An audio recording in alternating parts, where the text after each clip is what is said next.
and today I am here for speech on the topic force and laws of motion. What is my topic? Force and laws of motion. Do you know, student, what is force? No. Okay, I will tell you. Force. It is a push-pull of any object. It is a type of a physical quantity. It is a type of Physical quantity. we can neither see or touch it. We can only feel as the object. We can only Feel.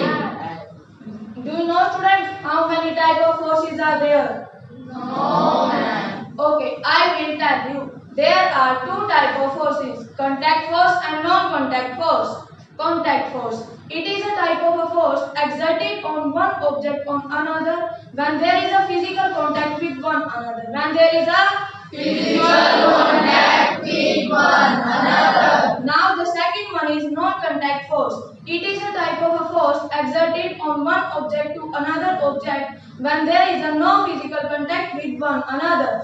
When there is no physical Contact with one another. there are also other type of forces that are balance force and non-balance force. Balance force. It is a force exerted on one object and another object and the resultant force is zero. Resultant force is Zero. For example, in a game of tug of war, the both teams are applying the same force, then the resultant force is zero. Now the second is unbalanced force. It is a type of a force exerted when both teams exerted the unequal force, then it is said to be the unbalanced force. It is said to be Unbalanced force. now I would like to tell about the force and now I would like to tell about the laws of motion.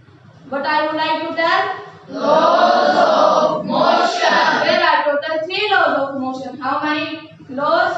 3 laws. The first laws of motion. The first law of motion is that an object remains in rest and an object remains in motion till the external force is applied on it. Till the External force is applied on it. No, okay. I would like to tell about the second law of motion. That is, the rate of change of momentum is directly proportional to the force exerted on the object. Is directly proportional to the Force exerted on the object. and the change of rate of momentum is equals to P2 minus P1, where P2 is equals to the final momentum minus initial momentum and P1 is equals to the final momentum of second object and minus to the initial momentum of second object. Do you understand it? Yes, ma'am. Now the third and the last law of motion is Newton's third law. What is it? Newton's third law. Which state that every action has equal and opposite reaction. Every action has Equal and opposite reaction. For example, there is a rocket and the gas explodes in it. The rocket will move up and the gas will explode from downward. What do you mean from this?